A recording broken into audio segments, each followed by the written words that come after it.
Hi there, my name is Jordan Allen. I'm a Syntero clinician in the Dublin schools.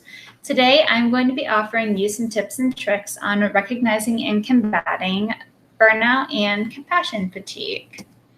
So first, we're going to chat a little bit about a couple definitions. Burnout is the physical and emotional exhaustion that workers can experience when they have low job satisfaction and feel powerless and overwhelmed at work. Burnout can make us more vulnerable to compassion fatigue, which is also known as vicarious trauma. Compassion fatigue is a decrease in a person's capacity to empathize with those who are suffering. And we know that right now it's extremely important to be able to empathize with our students because of the climate in the world, and we just don't know what is happening at home. But to be able to empathize with them, we need to take care of ourselves. So we are going to learn about some signs and symptoms that we can watch out for so that we can make sure we are taking care of ourselves, and some different ways that we can help regulate and we can practice self-care. Okay, so here are some signs and symptoms of compassion fatigue.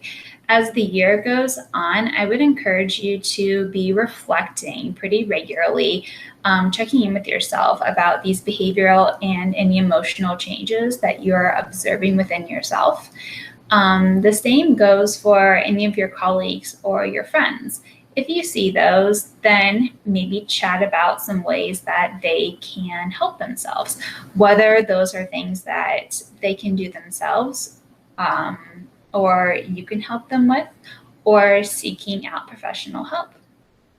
So a couple of behavioral symptoms: inability to focus, insomnia, isolation, chronic fatigue, decrease in productivity. And a lot of these behavioral signs and symptoms could be pretty hard when we're doing the remote learning, especially with the restrictions that we have due to COVID-19. Isolation could be pretty hard because we are all fairly isolated at this point. So some emotional signs and symptoms: feelings of incompetence, self-doubt, apathy, and a decreased decreased stress tolerance. Okay, combating compassion fatigue. So self-care is a term that we have likely all heard. Self-care is any activity that we do deliberately in order to take care of our own mental, emotional, and physical health. Self-care should be practiced on the regular. When we consistently care for ourselves, we show ourselves that we are worthy of being well, which in turn increases our ability to empathize well, and then increases our resiliency and ability to cope with stressful situations and students' trauma. All right, self-care and self-regulation talks about that two-way communication between the mind and the body. And as we talk about self-care and self-regulation, let's really remember that everything is connected in our body. So it's not solely about our mental wellness up here. It's not just about our emotional wellness right here or our physical health. It's all connected. So we want to really find that balance of wellness all over. Self-regulation enables us to return to a state of emotional balance and leads to resiliency in the face of stress and trauma, both our own and others. So we have all heard of self-regulation, and we talk to our students fairly regularly about this.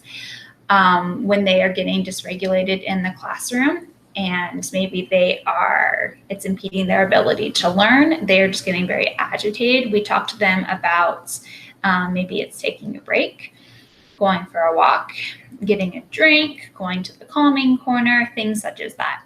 So really, a lot of those in the moment calming tools, we are able to use ourselves, and they can be extremely helpful.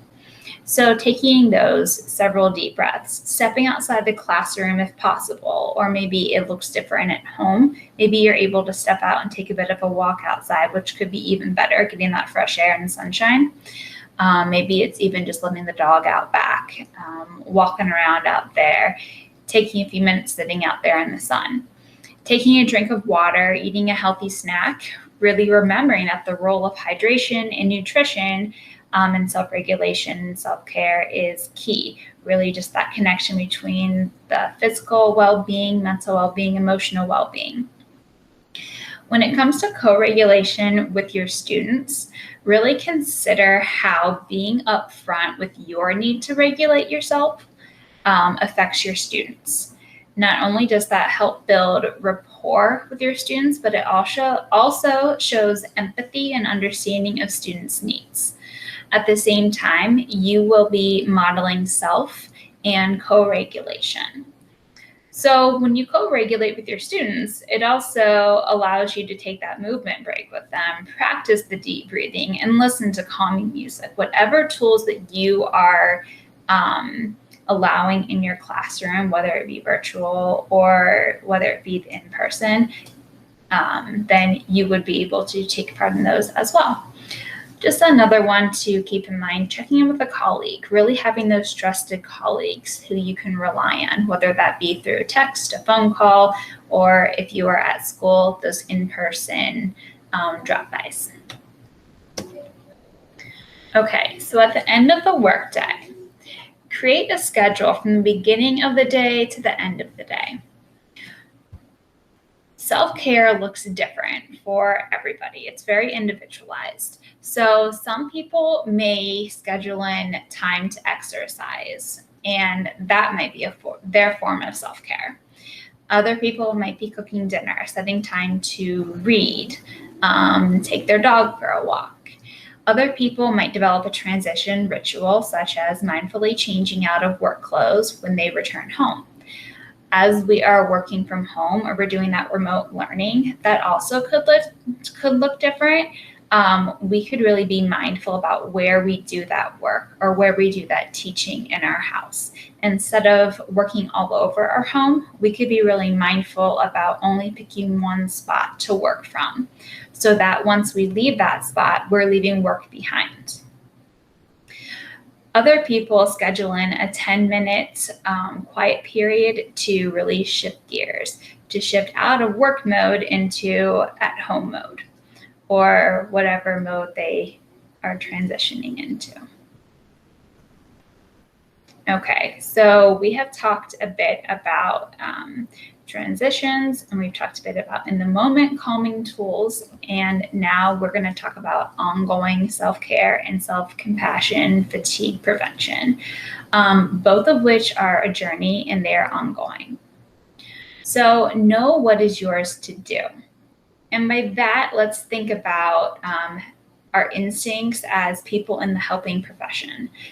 Our instincts tell us to help our students, help others as much as we possibly can, but we really can't be everything for everyone.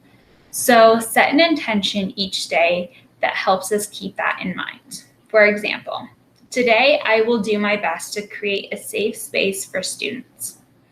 Going along with that, though, allowing yourself to forgive yourself, to demonstrate self-compassion, to be kind to yourself if you don't meet that intention. Maintaining healthy boundaries and maintaining and developing healthy boundaries, which can be tough. Learning to say no to students, to say no to colleagues and to administrators and anyone else that you may work with. Really being able to reflect and recognize your own limits about how much work you can take on. As we talked about before, when we find that space that we're going to work from, then we also find a space to use as I like to call it a charging station. So we find a place where we can put our computer after we're done working, and that computer lives there, charges there until the next day when we're ready to begin our day. Speaking of that, set a firm time when you're going to begin your day, set a firm time when you're going to end your day. And on that note, allow yourself to be done working then. And I totally acknowledge that that is easier said than done, because as teachers, anyone who works with students, it is easy to let your day continue on until 2 a.m. or later, but really being mindful of that and setting those healthy boundaries and allowing yourself to say, okay, I'm done for today. I need to be done. When it comes to emails throughout the day, really prioritizing your work and being mindful of jumping back and forth between emails and doing other work. When you can, prioritize your work. Let them go to your inbox and sit in there if you're able to do that. Focus on grading papers or whatever the task is at hand, and let yourself know that you can answer those emails by the end of the day or by tomorrow, that it is okay. When it comes to students definitely do rely on their teachers, but you have the ability to also empower them to try to solve problems by themselves first, and then also to identify safe and trusted adults who they can talk to outside of school, whether that be family members, family friends, or maybe counselors or anyone else from other outside agencies. Okay, try to let go of the result. Increase flexibility and resiliency by removing the attachment to how you think things should look. So really just forgiving yourself. If things don't look how you feel they should look, that is okay. Demonstrate some self-compassion and forgive yourself. Create a strong support network. Quality over quantity. 1 or 2 coworkers you can fully trust and rely on goes a long way. All right, be authentic. Meet yourself where you are. Increase overall flexibility and self-compassion. Practice mindfulness. Be in the moment. Increase memory and focus. And promotes sleep. Lowers blood pressure. And then seek help when needed. Seek help when needed in small ways by asking a colleague for help with a project. In bigger ways, leaning on supports outside of work, family, friends, religious communities, or anything else that may be in your life. Then also mental health supports if you are practicing self-care but still struggling, then consider seeking therapy. I hope that these tips will be helpful. And then, of course, you can always access your Syntero clinician if you need further support. All right. Have a great year. Thank you.